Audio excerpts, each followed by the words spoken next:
കുറച്ച് നേരത്തിനുള്ളിൽ ഞാനൊരു അനിമലിനെ കാണിക്കും. അതിന്റെ ഷിറ്റാണ് വേൾഡ്സ് മോസ്റ്റ് എക്സ്പെൻസീവ് കോഫി എന്ന് പറഞ്ഞാൽ നിങ്ങൾ വിശ്വസിക്കും. ഇതിനൊരു അവസാനമില്ലെന്നായിരിക്കും നിങ്ങൾ വിചാരിക്കണേ. ആൻഡ് യെസ്, ഇതാണ് last episode of Bali series. Alas Harum rice terrace ആണ്. ഇവിടെ ആക്ടിവിറ്റീസും ഉണ്ട്. പിന്നെ ബാലിയിലെ ഐക്കോണിക് സ്വിംഗ് ഇല്ലേ, അതും ഇവിടെ തന്നെയാണ്. അങ്ങനെ പെട്ടെന്ന് ടിക്കറ്റ് എടുത്ത് ബാൻഡും വാങ്ങി ഉള്ളിക്ക്. ആദ്യം കണ്ടപ്പോ എനിക്കും ഒരു ഈവ് ഫീലിംഗ് ഉണ്ടായിരുന്നു. ഇതാണ് ആ സാധനം. കിടക്കണ കണ്ട ആവശ്യത്തിലധികം ഫുഡൊക്കെ കൊടുത്തിട്ട് അതിന്റെ ഷിറ്റ് വെച്ചാണ് നമ്മൾ കോഫി ഉണ്ടാക്കണേ. അതും വേൾഡ്സ് മോസ്റ്റ് എക്സ്പെൻസീവ് കോഫി. ഇതാണ് വെറൈറ്റി ടൈപ്സ് ഓഫ് അതന്നെ. ഈ കോഫി ബീൻസ് എടുത്ത് ഇവിടെ തന്നെ റോസ്റ്റ് ചെയ്ത് ഇവിടെ തന്നെ നമുക്ക് കോഫി ഉണ്ടാക്കി തരും. അങ്ങനെ കണ്ടോണ്ടാണോ എന്നറിയില്ല, ഇത് വാങ്ങി കുടിക്കാനുള്ള മനസ്സൊന്നും എനിക്ക് ഒട്ടുണ്ടായിരുന്നില്ല. ഓക്കെ, ഇനി നമ്മൾ വന്ന പരിപാടിയിലേക്ക് കിടക്കാം. ദേ കണ്ടാണ്ട അങ്ങനെ ഒരു ഡ്രസ്സ് ഇട്ടിട്ടാണ് ഈ സ്വിംഗിൽ കയറാൻ. അത് നിർബന്ധമൊന്നുമില്ല, പക്ഷെ അതാണല്ലോ അതിന്റെ ഒരു ഇത്. ഇവിടെ നമുക്ക് ഡ്രസ്സിന്റെ കളറും മെറ്റീരിയലൊക്കെ ചൂസ് ചെയ്യാൻ പറ്റും. റെഡ് എടുക്കണം എന്ന് എനിക്ക് ഭയങ്കരമായിട്ട് ആഗ്രഹം ഉണ്ടായിരുന്നെങ്കിലും നീ അത് എടുത്തോണ്ട് രണ്ടുപേരും സെയിം ആവണ്ടല്ലോ എന്ന് ഓർത്ത് ഞാൻ പോയി ബ്ലൂ എടുത്തു. ഇത് കണ്ടപ്പോ എനിക്ക് ഓർമ്മ വന്നത്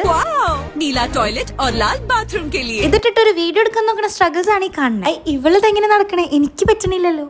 ചേട്ടാ അപമാനിച്ചെങ്കിൽ ഞാൻ പോയിക്കോട്ടെ. ഈ ഒരു ഊഞ്ഞാലാടാൻ വേണ്ടിട്ടാണ് ഈ ഡ്രസ്സൊക്കെ വാങ്ങിച്ച് ഇത്രയും പ്രശ്നമൊക്കെ കാണിച്ചേ. അതിന്റെ അടുത്തേക്ക് എത്തിയപ്പോ ചെറിയൊരു പേടി, പക്ഷെ സംഭവങ്ങൾ അത്രയ്ക്ക് പേടിയൊന്നാവില്ല. അതിന്റെ അടിപൊളി എക്സ്പീരിയൻസ് ആണ്. ഈ ഡ്രസ്സ് ഇട്ടിട്ട് തന്നെ ഇത് എക്സ്പീരിയൻസ് ചെയ്യണം, എന്നാൽ ആ വീഡിയോക്ക് ഒരു ഡ്രസ് ഉണ്ടാവുള്ളൂ. അതിന്റെ പുറകെ തന്നെ ഞാനും കയറി. ആക്ച്വലി ഞങ്ങളായിരുന്നു ഇതിന്റെ ലാസ്റ്റ് ടിക്കറ്റിൽ കയറിയവര്, കാരണം അത്രയ്ക്ക് ലേറ്റ് ആയിട്ടുണ്ടായിരുന്നു. ഇതും കൂടെ കഴിഞ്ഞാൽ സ്വിംഗ് ക്ലോസ്ഡ് ആയി.